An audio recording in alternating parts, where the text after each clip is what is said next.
Queridos, então, enfim, nós iremos retomar a nossa caminhada ali, obrigado, Perro, no primeiro livro do profeta Samuel. Se você abrir a sua Bíblia em 1 Samuel, a gente foi até o capítulo de número 5, nós caminhamos juntos até a gente fazer aí o parêntese, a parada, até o capítulo de número 5, e hoje o que importa, o que interessa para nós é o capítulo de número 6. Lembrando, irmãos, que os capítulos 4, 5 e 6 focam na arca da aliança, na arca de Deus.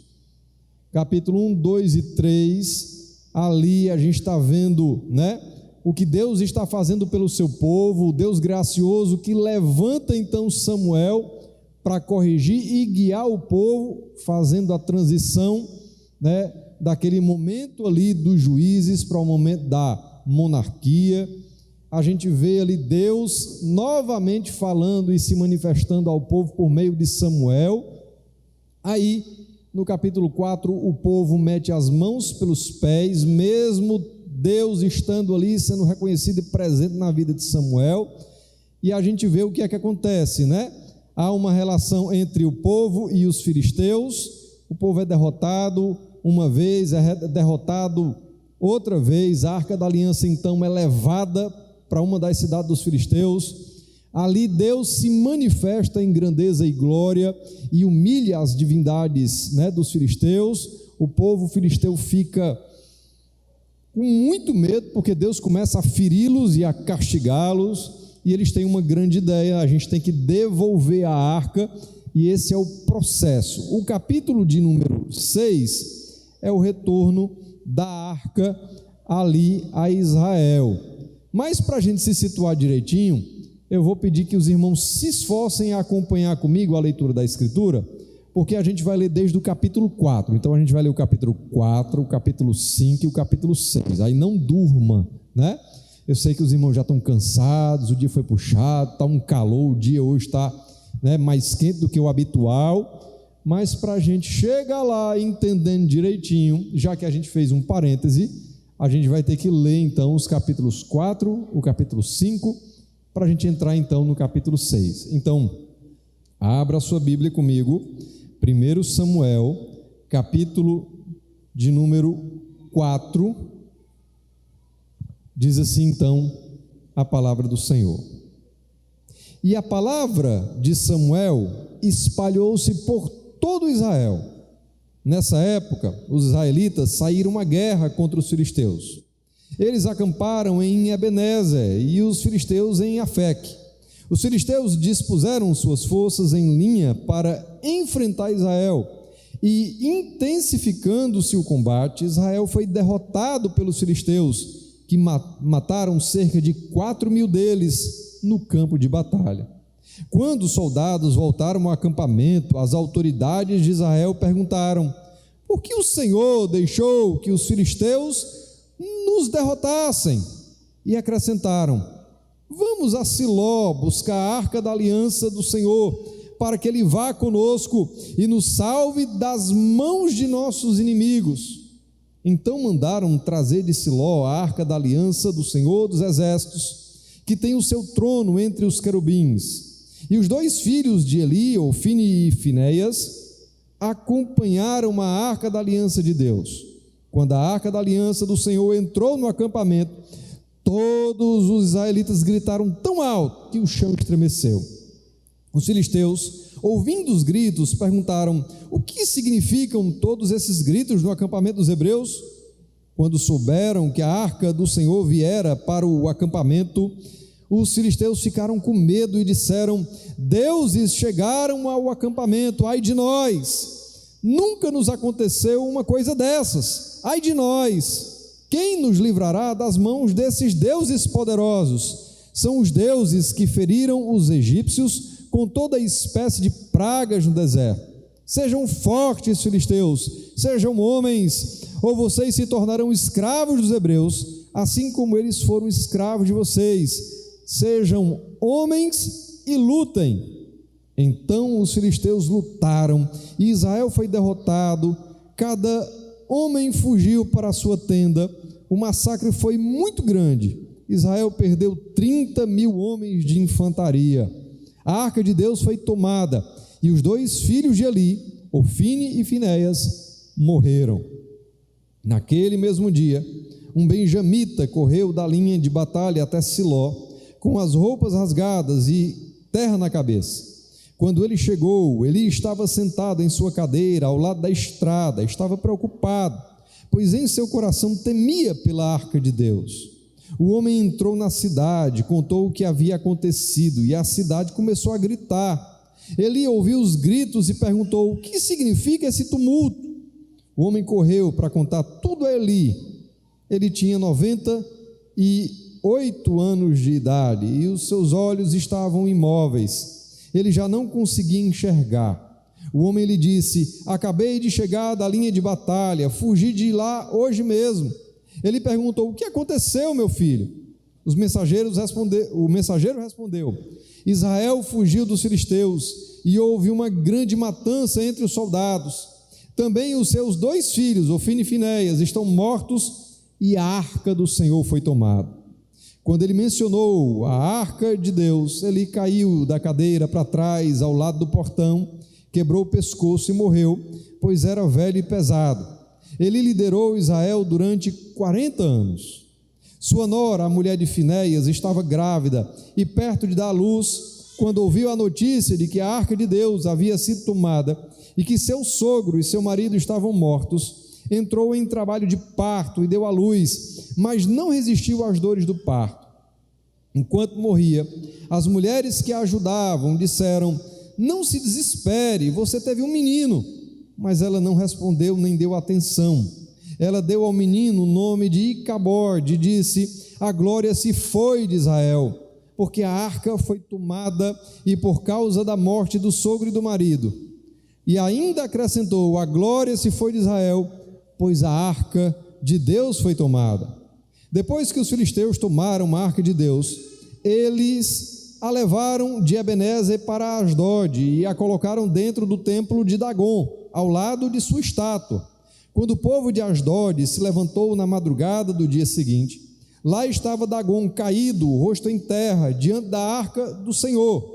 Eles levantaram Dagon e a colocaram de volta em seu lugar. Mas na manhã seguinte, quando se levantaram de madrugada, lá estava Dagon caído, rosto em terra, diante da arca do Senhor. Sua cabeça e mãos tinham sido quebradas e estavam sobre a soleira. Só o seu corpo ficou no lugar. Por isso, até hoje, os sacerdotes de Dagon e todos os que entram em seu templo em Asdod não pisam na soleira. Depois disso, a mão do Senhor pesou sobre o povo de Asdod e dos arredores, trazendo devastação sobre eles e afligindo-os com tumores. Quando os homens de Asdod viram o que estava acontecendo, disseram: a arca do Deus de Israel não deve ficar aqui conosco, pois a mão dele pesa sobre nós e sobre nosso Deus Dagon. Então reuniram todos os governantes dos filisteus e lhes perguntaram: o que faremos com a arca do Deus de Israel? Eles responderam: levem a arca do Deus de Israel para Gate. E então levaram a arca do Deus de Israel. Mas quando a arca chegou, a mão do Senhor castigou aquela cidade e lhe trouxe grande pânico. Ele afligiu o povo da cidade, jovens e velhos, com uma epidemia de tumores. Então enviaram a arca de Deus para Ecrom. Quando a arca de Deus estava entrando na cidade de Ecrom, o povo começou a gritar: eles trouxeram a arca do Deus de Israel para cá, a fim de matar nós e a nosso povo. Então reuniram todos os governantes dos filisteus e disseram: levem embora a arca do Deus de Israel, que ela volte ao seu lugar, caso contrário, ela matará a nós e ao nosso povo, pois havia pânico mortal em toda a cidade, a mão de Deus pesava muito sobre ela. Aqueles que não morreram foram afligidos com tumores, e o clamor da cidade subiu até o céu. Quando já fazia 7 meses que a arca do Senhor estava em território filisteu, Os filisteus chamaram os sacerdotes e adivinhos e disseram: o que faremos com a arca do Senhor? Digam-nos o que devemos, digam-nos com o que devemos mandá-la de volta a seu lugar. Eles responderam: se vocês devolverem a arca do Deus de Israel, não mandem de volta sua arca, mas enviem também uma oferta pela culpa. Então vocês serão curados e saberão, porque a sua mão não tem se afastado de vocês. Os filisteus perguntaram: que oferta pela culpa deveremos enviar-lhe? Eles responderam: 5 tumores de ouro e 5 ratos de ouro, de acordo com o número de governantes filisteus, porquanto a mesma praga atingiu vocês e a todos os seus governantes. Façam imagens dos tumores e dos ratos que estão assolando o país e deem glória ao Deus de Israel. Talvez ele alivie a sua mão de vocês, seus deuses e sua terra, porque ter o coração obstinado como os egípcios e o faraó. Só quando esse Deus os tratou severamente, eles deixaram os israelitas seguirem o seu caminho. Agora então preparem uma carroça nova com 2 vacas que deram cria e sobre as quais nunca foi colocado jugo. Amarrem-nas à carroça, mas afastem delas os seus bezerros e ponham-nos no curral. Coloquem a arca do Senhor sobre a carroça e ponham numa caixa ao lado os objetos de ouro que vocês estão lhe enviando como oferta pela culpa. Enviem a carroça e fiquem observando. Se ela for para o seu próprio território, na direção de Bet-Semes, então foi o Senhor que trouxe essa grande desgraça sobre nós. Mas se ela não for, então saberemos que não foi a sua mão que nos atingiu e que isso aconteceu conosco por acaso. E assim fizeram. Pegaram 2 vacas com cria, amarraram-nas a uma carroça e prenderam os seus bezerros no curral. Colocaram a arca do Senhor na carroça e junto dela a caixa com os ratos de ouro e as imagens dos tumores. Então as vacas foram diretamente para Bet-Semes, mantendo-se na estrada e mugindo por todo o caminho. Não se desviaram nem para a direita nem para a esquerda. Os governantes dos filisteus a seguiram até a fronteira de Bet-Semes. Ora, o povo de Bet-Semes estava colhendo trigo no vale, e quando viram a arca, alegraram-se muito. A carroça chegou ao campo de Josué, de Bet-Semes, e ali parou ao lado de uma grande rocha. Então cortaram uma madeira da carroça e ofereceram as vacas como holocausto ao Senhor. Os levitas tinham descido a arca do Senhor e a caixa com os objetos de ouro e as tinham colocado sobre a grande rocha. Naquele dia o povo de Bet-Semes ofereceu holocaustos e sacrifícios ao Senhor. Os 5 governantes dos filisteus viram tudo isso e voltaram naquele mesmo dia a Ecrom. Os filisteus enviaram ao Senhor como oferta pela culpa estes tumores de ouro, um por Asdod, outro por Gaza, outro por Ascalon, outro por Gate e outro por Ecrom. O número dos ratos de ouro foi conforme o número das cidades filisteias que pertenciam aos 5 governantes, tanto as cidades fortificadas como a de povoados do campo. A grande rocha sobre a qual puseram a arca do Senhor é até hoje uma testemunha no campo de Josué de Bet-Semes. O Senhor, contudo, feriu alguns dos homens de Bet-Semes, matando 70 deles por terem olhado para dentro da arca do Senhor. O povo chorou por causa da grande matança que o Senhor fizera. E os homens de Bet-Semes perguntaram: quem pode permanecer na presença do Senhor, esse Deus Santo? A quem enviaremos a arca para que ele se afaste de nós? Então enviaram mensageiros ao povo de Quiriate-Jearim, dizendo: os filisteus devolveram a arca do Senhor, venham e levem-na para vocês. Vamos orar? Mais uma vez, nos aproximamos da Tua presença, Senhor, e Te pedimos que o Teu Santo Espírito nos fale ao coração, nos instruindo acerca da Tua vontade. que Tu sejas engrandecido no nosso meio, que Tu perdoe os nossos pecados e nos ajude a vivermos em santidade, pois esse é o nosso desejo. E assim oramos, no nome de Jesus. Amém. Queridos, peço perdão pela leitura extensa, mas eu achei que seria melhor a gente entender o que a gente tem para entender hoje, trazendo à memória tudo aquilo que aconteceu desde o capítulo 4.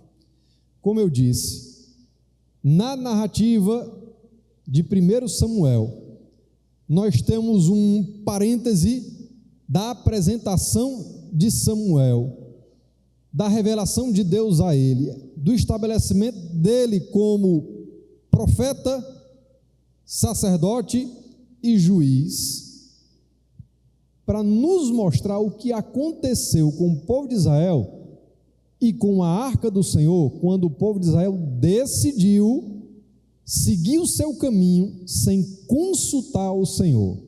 Então, tudo acontece no capítulo 4 como consequência da obstinação do povo de Israel para que ele vivesse segundo o seu próprio padrão de verdade.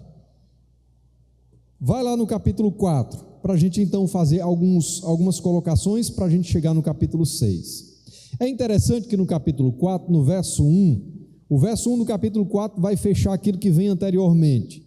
Deus se revela a Samuel, Samuel é profeta do Senhor, Deus fala por meio dele. Mais uma vez o povo pode ser guiado e conduzido pela direção do Deus vivo, poderoso e verdadeiro.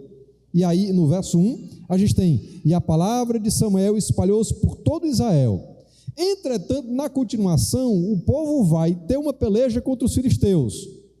Lembrando que desde o estabelecimento do povo ali na terra prometida, há um embate do povo de Israel contra os filisteus, e os filisteus muitas vezes foram usados por Deus como justiça para corrigir o povo de Israel. A espada de um povo ímpio muitas vezes foi usada por Deus para corrigir o seu povo quando ele se afastou do Senhor.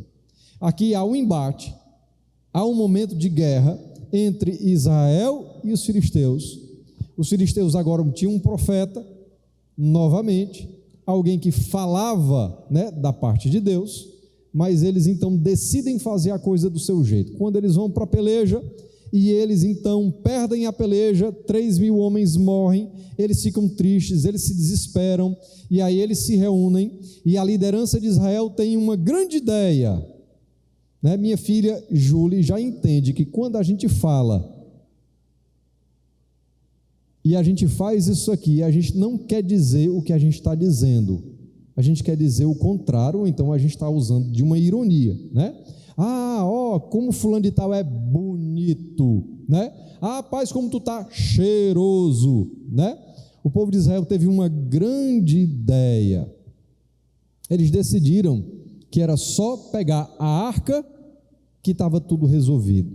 E eles têm essa ideia baseado em coisas que já tinham acontecido no passado, porque o próprio Deus, ele tinha, então, em alguns momentos, mandado o povo se organizar e pegar a arca. E a arca de Deus, como presença de Deus, foi usada pelo próprio Deus, segundo a sua vontade, para ajudar o povo nas guerras, nas pelejas e para saber o caminho que tinham andar. Então, sem consultar o Senhor, a liderança decide então trazer a arca para o meio do campo de batalha. Eles achavam que se a arca estivesse lá, como a arca simbolizava a presença do Deus de Israel, o Deus vivo estava no meio do povo, simbolizando pela arca, estava tudo resolvido. E aí, quais são os 2 sacerdotes que são encarregados de levar a arca até o campo de batalha? Os 2 filhos corruptos de Eli, Ofni e Finéias. Então eles são eles que têm a responsabilidade de conduzir a arca. Que ideia, Todo Israel sabia da corrupção daqueles 2 homens, tudo o que eles faziam, segundo o capítulo 3, era do conhecimento público. Deus já tinha trazido a sentença,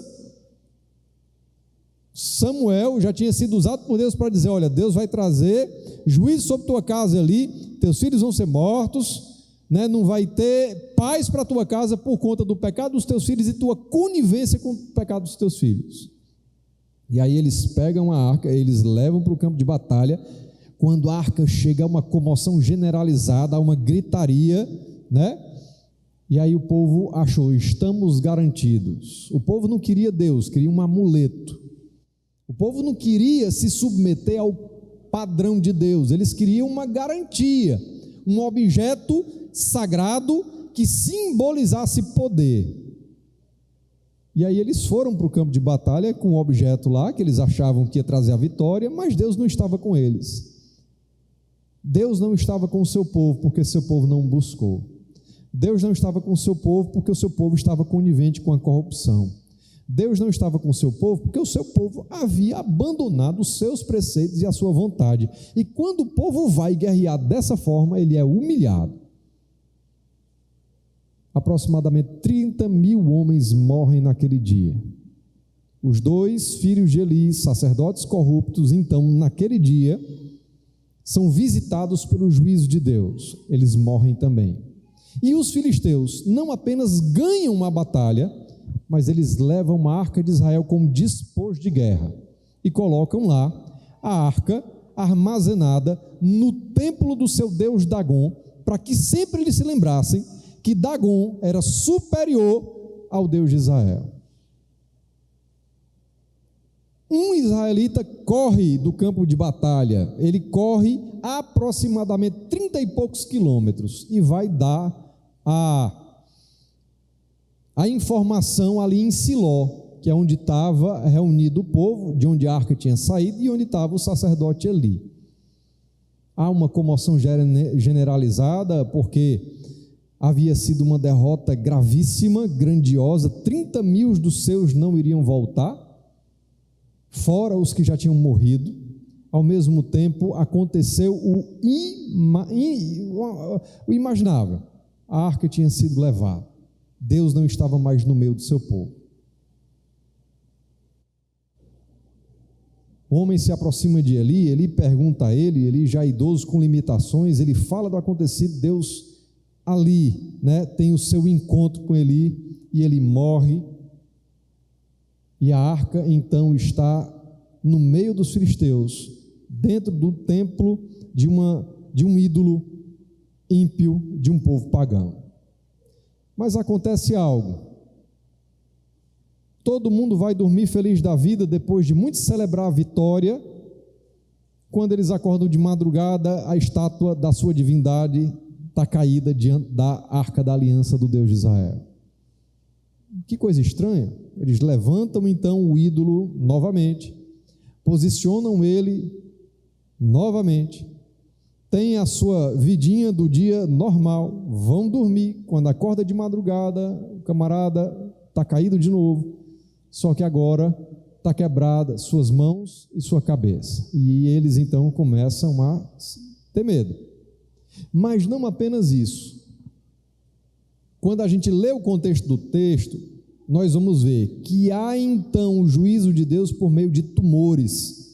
Quando a gente vê no texto que eles decidem então fazer uma oferta pela culpa, fazendo imagens de ouro dos tumores e de ratos, é porque Deus manda para aquela região uma quantidade de ratos infectados que traz doenças para as pessoas que estão vivendo naquelas 5 cidades ali dos filisteus. Como Deus tinha mandado no Egito as rãs, os piolhos, as moscas, Deus manda ratos. E os ratos trazem as enfermidades. E as 5 cidades, porque os filisteus, eles eram uma união, né, de pequenas cidades. Era um povo que não tinha uma cidade central. Cada cidade tinha o seu governante, e os governantes se reuniam para ir para a peleja de vez em quando. E aí Deus castiga-os, e pessoas morrem, e pessoas são afligidas, e eles mandam a arca para outro lugar, e quando chega lá, acontece ao desespero, e quando eles pensam em mandar a arca para outro lugar, o povo se apavora, se desespera, e o que é que a gente vai fazer? Porque a mão do Deus de Israel está pesando contra nós. Aí eles se lembram, né, daquilo que eles tinham ouvido. Olha, vocês Vocês estão lembrados do que sofreu o Egito e o faraó com a obstinação do seu coração? O que é que a gente deve fazer para o Deus de Israel não pesar sua mão contra nós, como aconteceu com os egípcios? E aí eles reúnem lá, os seus sábios, e os sábios não querem buscar a vontade de Deus, eles não querem se arrepender, eles querem se livrar do problema, eles não querem, em contrição, reconhecer o Deus de Israel como um Deus grandioso que Ele é. Eles não querem se submeter ao Deus de Israel, eles querem se livrar do problema. E aí a orientação que eles dão aos governantes é: devolvam a arca, mas devolvam ela com uma oferta pela culpa. Vocês devem fazer então imagens dos tumores, imagens de ratos, o número correspondente às cidades que foram afligidas, e aí a gente constrói uma carroça com madeira nova, a gente pega 2 vacas que não foram ainda utilizadas para outras coisas. Para conduzir essa carroça, a gente bota a arca, a gente bota a caixinha com as ofertas pela culpa, e se as vacas elas forem sozinhas pela estrada e chegarem até a cidade israelita mais próxima da fronteira, a gente vai ter a certeza que era a mão do Deus de Israel que pesava contra nós. Mas, entretanto, todavia, se por acaso as vacas se desviarem e ficarem pelo meio do caminho, a gente vai ter a convicção que foi apenas uma grande coincidência. E aí eles gostam dessa palavra, eles fazem lá as imagens em sacrifício, oferta pela culpa, achando que isso iria aliviá-los.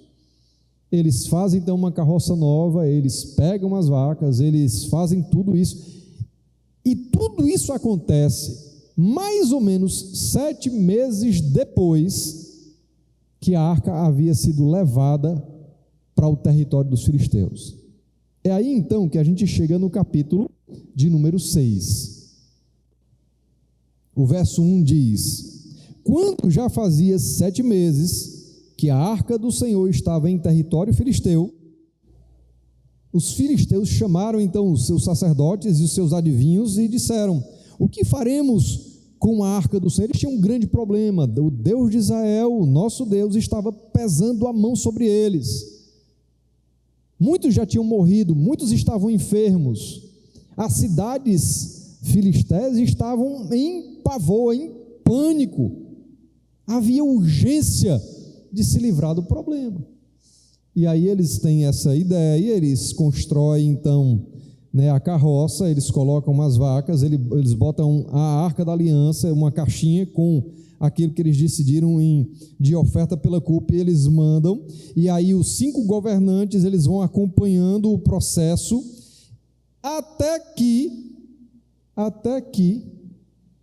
as vacas elas não se desviam nem para a direita nem para a esquerda e chegam então em território israelita. E aí a gente chega no verso de número 13. Ora, o povo de Bet-Semes estava colhendo trigo no vale. O povo estava num dia comum, era a época da colheita, muita gente estava no vale, estava trabalhando, ninguém esperava o que ia acontecer. Quando eles menos esperam, tem uma carroça sem a condução de ninguém, vindo em sua direção, e em cima da carroça estava a arca da aliança de Israel, a arca do Senhor. A arca do Senhor estava ali com ele. Eles então reagem ao acontecimento. Ora, o povo de Bet-Semes estava colhendo trigo no vale, e quando viram a arca, alegraram-se muito. Quando eles viram a arca, eles alegraram-se muito. Por quê? Porque o Deus de Israel está retornando para o meio do seu povo, o Deus de Israel estava ali no meio deles, o Deus de Israel estava voltando para o seu lugar de origem. E aí a gente aprende a primeira coisa, irmãos, o texto é simples, é óbvio isso, mas muitos crentes não conseguem viver isso aqui. Ora, se a gente pegar o capítulo 4, o capítulo 5 e o capítulo 6, a gente tenta responder a seguinte pergunta: como o seu povo pode permanecer na presença de um Deus santo? O povo mete os pés pelas mãos, o juízo de Deus vem. O juízo de Deus vem contra toda impiedade e injustiça. O juízo de Deus vai até os filisteus. Mas a gente vai ver no capítulo de número 6 que o juízo de Deus vai também contra esse povo. Como é que a gente pode então permanecer na presença de um Deus santo? A primeira resposta que a gente tem está no verso 13. Quando a gente está na presença de Deus, irmãos, não há outro sentimento para o nosso coração senão alegria. Você pode estar debaixo do sol quente num dia de trabalho. Você pode estar cansado com as costas doídas, as mãos cheias de calo, por conta da força e dos movimentos repetitivos que você tem que fazer. Você sabe que é apenas mais um dia de uma longa caminhada de colheita. Você sabe que quando chegar em casa tem tudo aquilo para fazer esperando por você, que você vai ter que lidar com as situações da sua família, do seu casamento, dos seus filhos. Você vai ter que se juntar com seus vizinhos para lidar com aqueles problemas que estão acontecendo ali na sua vila, no seu pequeno povoado. A luta é grande, a luta está ali, está todo mundo inserido dentro da luta. Mas quando eles vislumbram a arca chegando, e você tem que se lembrar que a arca simbolizava a presença de Deus. Hoje a presença de Deus está no meio do seu povo. Onde o seu povo está, Deus está ali. Deus não habita em templos feitos por mãos humanas. Deus não vai estar no templo de Jerusalém, Ele não vai estar no monte.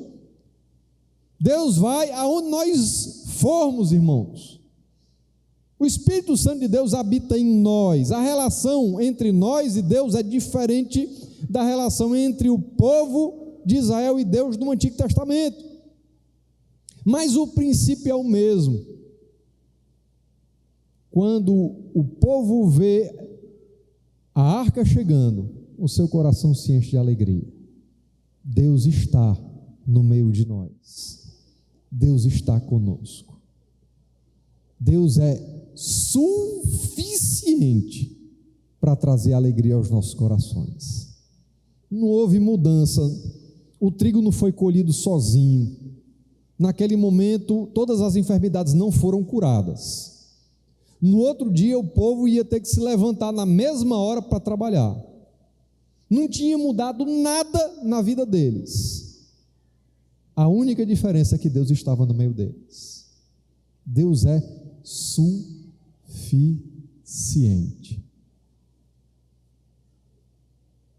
Deus é suficiente para você, irmãos? A gente fala muito de Deus, a gente diz que ama a Deus, a gente diz que serve a Deus. Mas quantas vezes você tem procurado em outros lugares alegrias para o seu coração? Quantas vezes você tem buscado e recorrido a coisas que você sabe que não agradam a Deus, para que você se sinta realizado, feliz, alegre, completo? Porque quando você está com Deus, você se sente incompleto. Sabe, irmãos, teve um dia que um profeta, ele recebeu de Deus uma visão, e ele entendeu que Deus ia levantar um povo pagão para trazer juízo contra Israel por conta da corrupção do seu coração, da idolatria e da apostasia.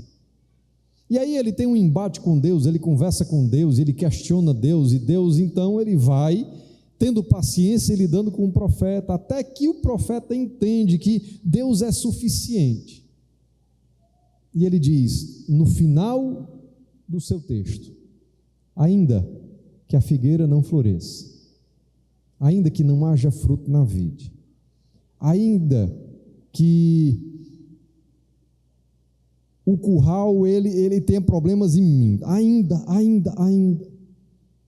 ele vai dizer: eu me alegrarei no Senhor. O apóstolo Paulo, no Novo Testamento, vai passar por muitas situações adversas, vai ter que lidar com um espinho na carne. Ele ora a Deus, ele ora a Deus, ele ora a Deus, para que Deus mudasse a sua situação. Deus diz: olha, Paulo, a minha graça te basta, você tem que entender isso, eu sou suficiente, essa sua situação não vai mudar, não é da minha vontade que mude, a minha graça te basta. Para Paulo, Deus era suficiente, e Paulo vai dizer: eu orei a Deus, a resposta de Deus foi não, e eu entendi que o poder de Deus se aperfeiçoa na minha fraqueza.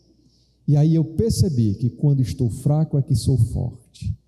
Essa minha fraqueza me humilha na presença de Deus, me faz recorrer à sua graça, me faz depender da sua vontade, e aí eu me fortaleço no Senhor. Paulo tinha autoridade para ensinar para os irmãos: alegrai-vos no Senhor. Mais uma vez eu digo: alegrai-vos. Paulo, ele tinha muitas coisas para se orgulhar, mas ele diz: olha, eu deixei tudo isso para trás, eu considerei tudo isso como perda, porque Deus é suficiente. E aqui a gente não está dizendo que os irmãos têm que deixar de lutar, têm que deixar de correr atrás, têm que deixar de ter sonhos, não. Aqui a gente está dizendo que os nossos sonhos, eles têm que ser coerentes com a vontade de Deus, e que ainda que a gente não chegue no lugar que a gente quer, tenha o que a gente deseja, ainda que as coisas não aconteçam conforme a gente espera, Deus, Ele continua sendo o quê? Suficiente. Ele é a fonte da nossa alegria. A gente se alegra tomando um cafezinho quente, a gente se alegra conversando com uma pessoa que a gente ama, a gente se alegra, vendo o pôr do sol ou o nascer do sol, a gente se alegra com a alegria dos nossos filhos. Todas essas coisas são dadas por Deus para a nossa alegria também. Mas ainda que aconteça conosco o que aconteceu com Jó, ainda que Deus permita que Satanás nos prove, ainda que num dia nós percamos tudo, todas as certezas e convicções da vida, nós não perderemos Deus. E se Deus é suficiente para nós, nós teremos tudo e tudo vai dar certo. Amém? Por que é que tem muito crente triste, abatido, murmurando? Creio eu que um dos fatores é que deixaram de se alegrar no Senhor. Deixaram de ter Deus como suficiente. Ah não, eu amo Deus, mas está faltando isso e enquanto isso não chegar, eu não estou feliz. Ah não, as coisas não estão dando certo, eu estou esperando que dê tudo certo, porque aí Deus vai ser suficiente.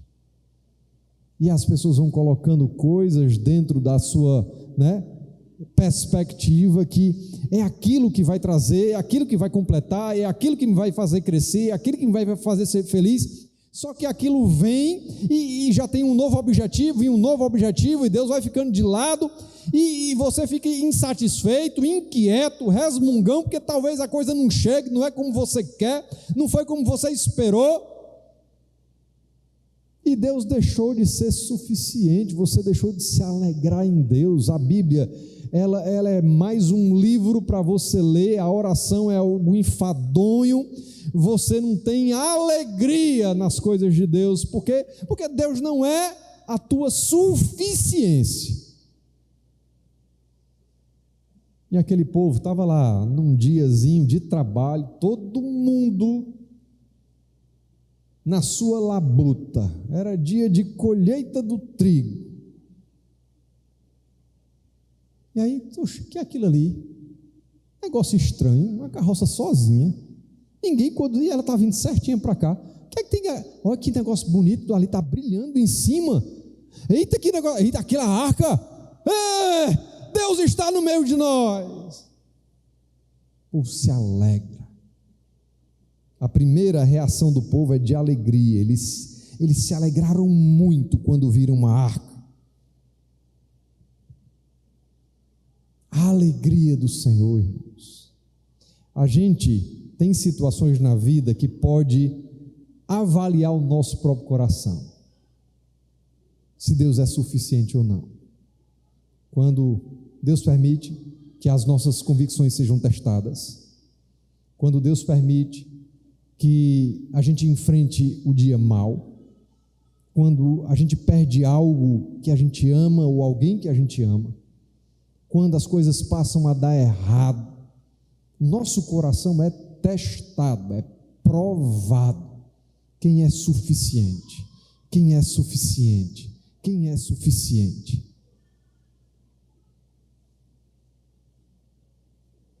Eu me lembro, irmãos, dos períodos difíceis que eu enfrentei na vida. E os períodos mais difíceis que eu enfrentei na vida, os meus cânticos eram mais afinados. Eu não estou falando literalmente, eu estou falando metaforicamente.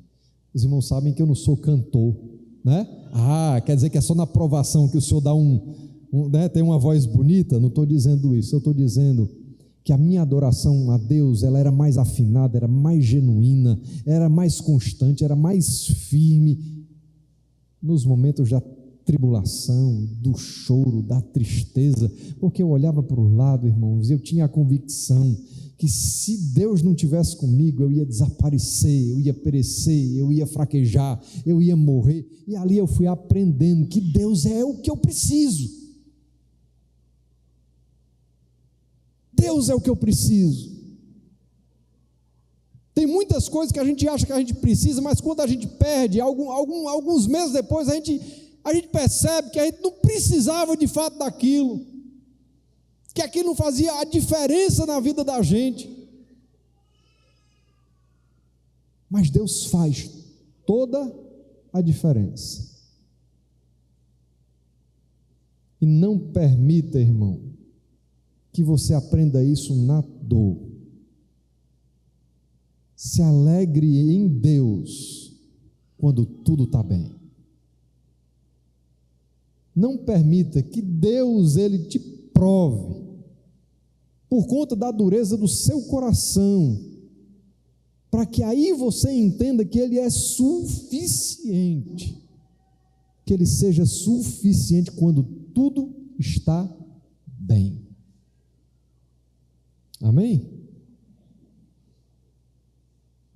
Então, a primeira resposta de como o povo de Deus pode permanecer na presença de um Deus tão santo é que o povo de Deus deve receber a presença de Deus com alegria. Deus está no meio de nós, amém. Sabe por que é que muitas vezes o povo fica triste com a presença de Deus? Porque a gente não pode ficar na presença de Deus de qualquer jeito.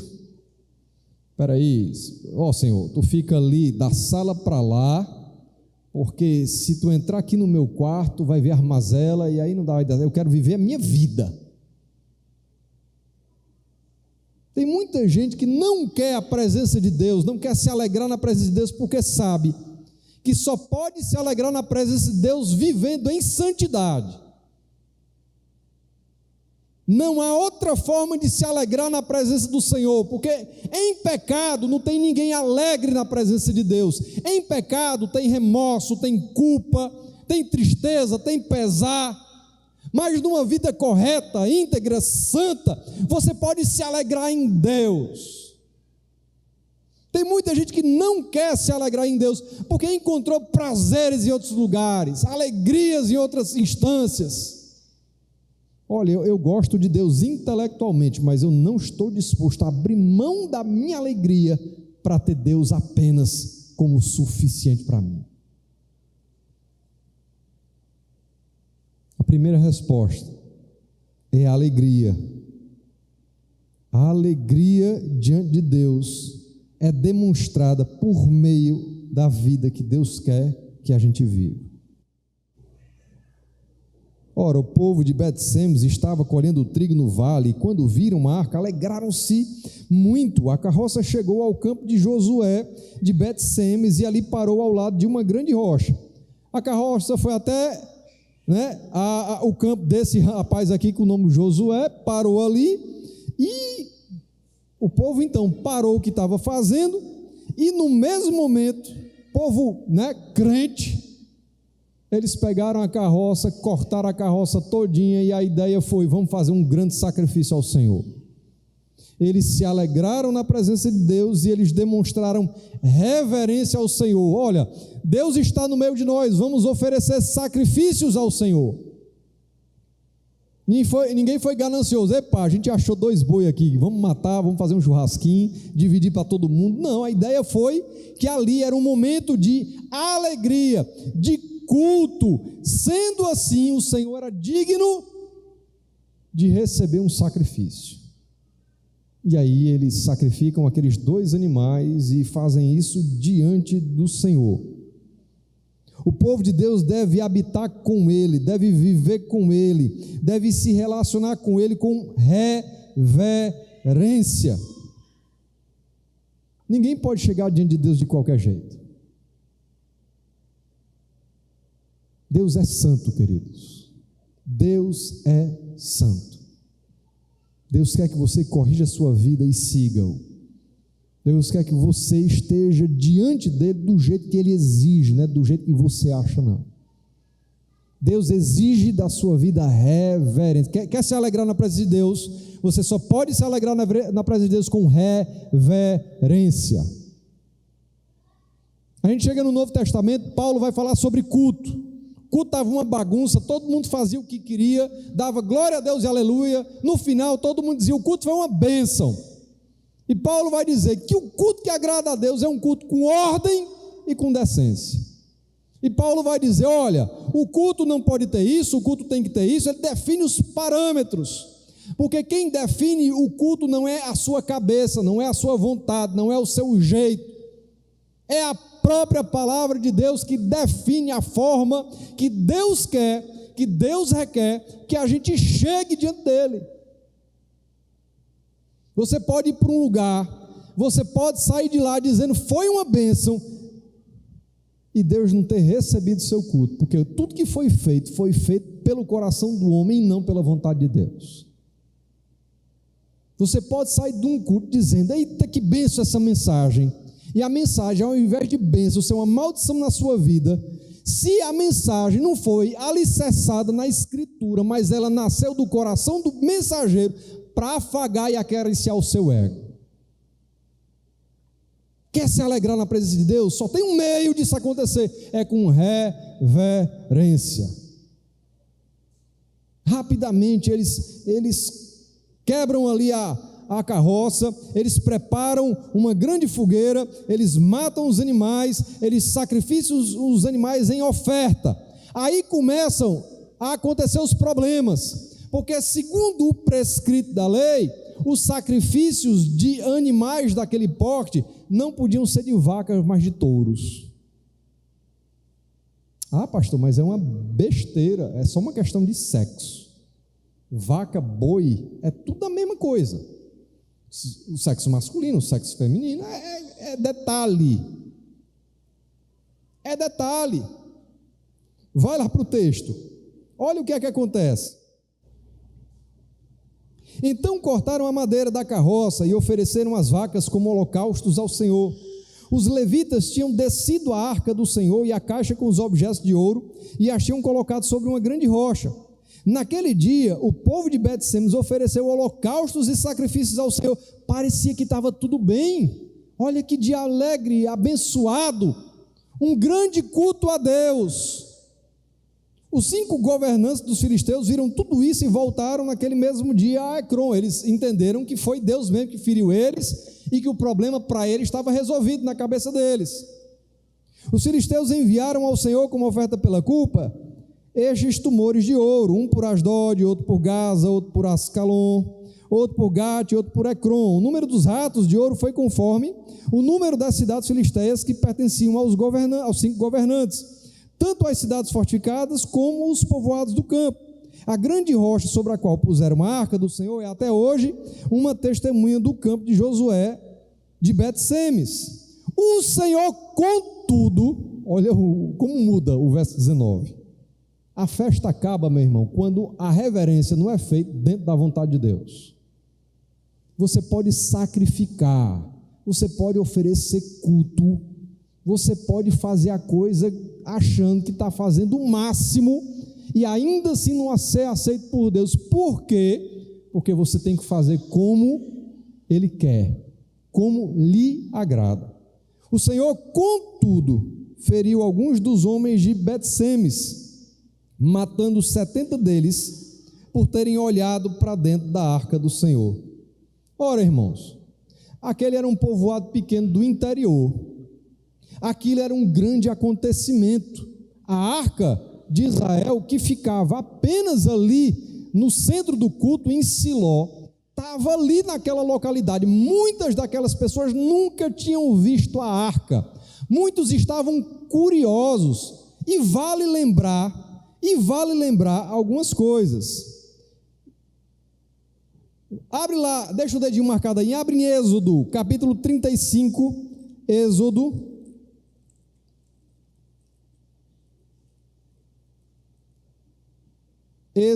capítulo 35, dos versos 30 a 35.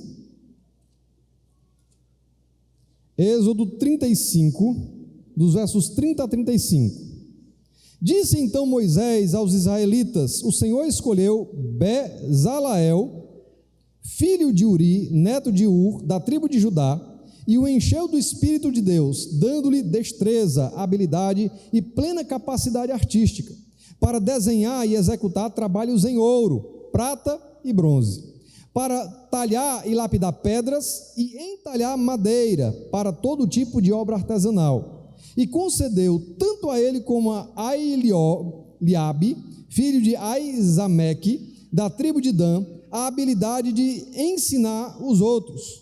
A todos esses deu a capacidade para realizar todo tipo de obra, como artesãos, projetistas, bordadores de linho fino e de fios de tecido azul, roxo e vermelho, e como tecelões, eram capazes de projetar e executar qualquer trabalho artesanal. A Arca da Aliança, quando foi feita, não foi feita de qualquer jeito. Deus deu a capacidade para homens, guiados e conduzidos pelo Espírito Santo, fazerem algo que chamava a atenção aos olhos e que lembravam que Deus era um Deus de glória. Lembram que a arca era uma caixa de ouro, que tinham dois grandes querubins, um na frente do outro. Aquilo chamava a atenção, irmãos. E sabe o que foi que aconteceu? A ideia que eles tiveram: abrir a arca para os curiosos verem o que tinha dentro. Espera aí, novidade, aqui virou um ponto turístico, está todo mundo curioso. Vem cá, vamos ver o que é que tem dentro. E o povo começou a abrir a arca, para que os outros vissem o que tinha dentro. Vai lá em Números, capítulo 4, verso 20.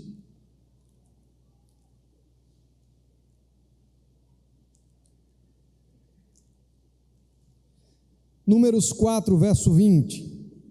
Os coatitas não entrarão para ver as coisas sagradas, nem por um breve momento, para que não morram. Quem é que tinha ordem? Quem é que tinha permissão para abrir a arca? Apenas os sacerdotes. Naquele lugar não tinha nenhum sacerdote, tinha apenas alguns levitas. Eles estavam desobedecendo o mandamento do Senhor prescrito na lei de Moisés. A arca não deveria ter sido aberta nenhuma vez. Ah, pastor, mas é só uma espiadinha, é só uma besteirinha. Também era uma besteirinha no Éden, né? Você pode comer todos os frutos, eu fiz tudo para você, só não coma do fruto da árvore do conhecimento do bem e do mal, porque no dia que ele comer, certamente você morrerá. Deus estipula o que deve ser feito, porque Ele é Deus. Deus estipula a forma, o meio, a maneira. Deus determina as pessoas. É Ele que prescreve como ele deve ser cultuado. Então o povo se alegra na presença de Deus, o povo se prostra diante de Deus, reverente, faz um sacrifício. Entretanto, aquilo que poderia ser uma bênção se transforma em maldição, porque Deus começa a trazer o juízo para o povo, porque o povo está fazendo a coisa da forma errada, transgredindo a sua vontade, desobedecendo a sua vontade. Ah, pastor, eu não vou mais para a igreja não, porque eu já sei o que é que vai acontecer. Tem a oração tem a leitura bíblica, tem os salmos e hinos, tem as músicas, depois a pregação, aí tem, né, os avisos, tem uma oração e a gente vai embora. A gente pode mudar algumas coisas na liturgia, irmão, mas não pode deixar de ter a leitura da Bíblia, a oração e instrução da palavra. E como a gente deve proceder isso, também tem regras e normas estabelecidas pela Escritura. Se você quer novidade, então, irmão, tem alguma coisa errada, porque Deus, Ele estabeleceu o meio pelo qual o culto dele deve ser feito, e Ele quer que a gente faça conforme Ele prescreveu. Quer se aproximar diante de um Deus santo? Faça isso com alegria. Quer ter alegria na presença de Deus? Tem que ser com reverência. Reverência significa se curvar à autoridade de Deus, se submeter à sua vontade, reconhecendo a sua grandeza e a sua sabedoria. Ele sabe o que é melhor para nós. Se aproxime diante de Deus nos termos dele. Quem quer fazer do seu jeito, que é a sua glória, quer reconhecimento, quer ser visto, não quer a glória de Deus. Quem quer estar em evidência no culto, desviando a atenção de quem merece o culto, está fazendo para si, não faz para Deus.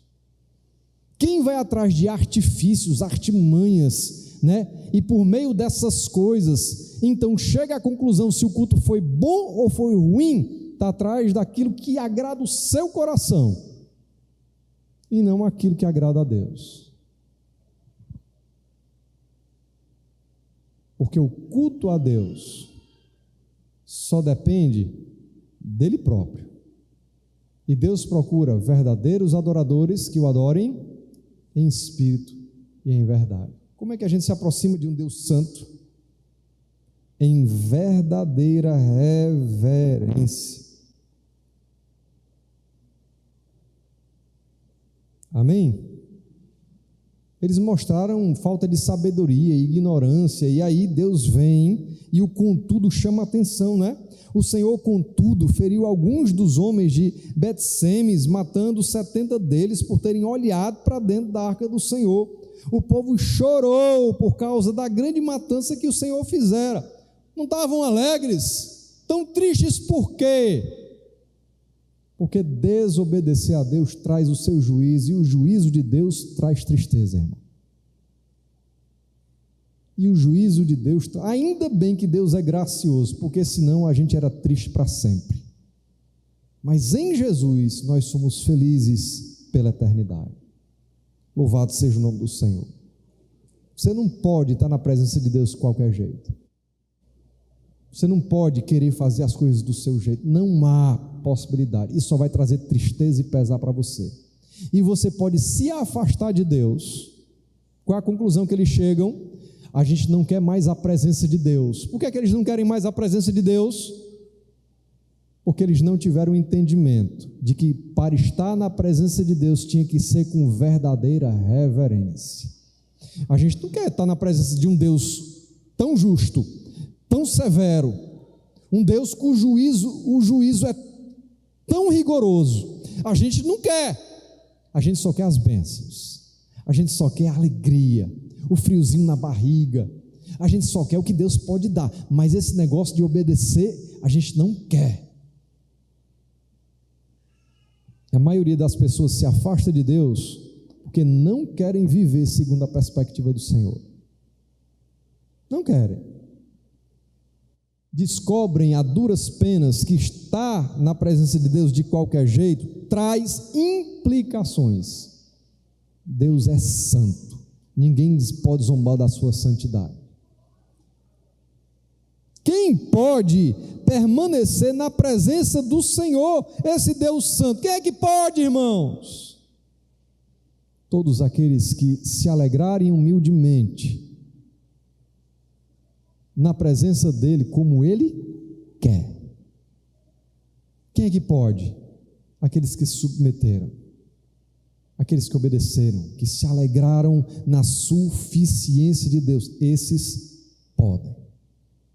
Quem não quer se submeter, vive de altos e baixos, vive se aproximando e se afastando. Quem não sabe largar a vidinha de pecado, não se mantém constante, não se mantém em igreja, não se mantém na presença de Deus, vive frequentando várias comunidades, vive de momentos da vida, vive de movimentos. É muito fácil viver de campanha de 70, de subir no monte, de não sei o quê. Vai se humilhar diante de Deus. Se humilha diante de Deus, abre mão da tua vontade para que a vontade dele seja vivida na sua vida. Torna a Bíblia sua única regra de fé e prática. Isso é o difícil, irmãos. Tem muita gente se aproximando de Deus da forma errada, e quando tudo começa a dar errado, eu não quero mais viver dessa forma, não. Eu não quero mais esse Deus. Isso é muito para mim. A terceira e a última coisa que a gente aprende nesse texto é como a gente deve reagir diante do juízo de Deus. Como é que eles reagiram? Afastando Deus. O que é que diz o texto? A quem enviaremos a arca para que ele se afaste de nós? Quando Deus traz o seu juízo sobre nós, só existe um caminho, irmãos: o do arrependimento, o da mudança de vida, o da escolha de andar como Ele quer, porque o Novo Testamento vai repercutir aquilo que é ensinado no Antigo Testamento, que diz que o justo viverá pela fé. Se você não quiser viver pela fé, irmão, você vai se afastar de Deus, porque você vai perceber que não dá para viver na presença de um Deus santo, não dá para ter a alegria na presença de um Deus santo, se Ele não for suficiente, e se a sua vontade ela for a autoridade da sua vida. Não dá. Por isso que muitos se afastam e outros colocam um limite até onde Deus pode ir. Por isso que muitos vivem uma vidinha meramente religiosa, enquanto Deus quer de nós tudo. Amarás, pois, o Senhor teu Deus de todo o teu coração, com toda a tua alma, com todas as tuas forças, com todo o teu entendimento. Deus quer tudo. Ele não quer um fragmento, um pedaço, uma área da sua vida. Ele não quer um pedaço do seu tempo, Ele quer tudo. Tudo. É assim que a gente responde à pergunta: como o seu povo pode permanecer na presença de um Deus santo? É por isso que servir a Deus não é para qualquer um. É para aqueles que entenderam graça e que entenderam o preço que foi pago. É para aqueles que humildemente reconhecem tudo que receberam, que entendem que a Bíblia é a palavra de Deus, que a Bíblia é lâmpada para os nossos pés e luz para os nossos caminhos. É para aqueles que se aproximam diante de Deus nos termos dele, que buscam viver de forma coerente, reverente. É para aqueles que decidiram viver não pelos olhos da vida humana, da vontade humana, do antigo homem, da carne, correspondendo aos anseios do mundo, mas viver pela fé.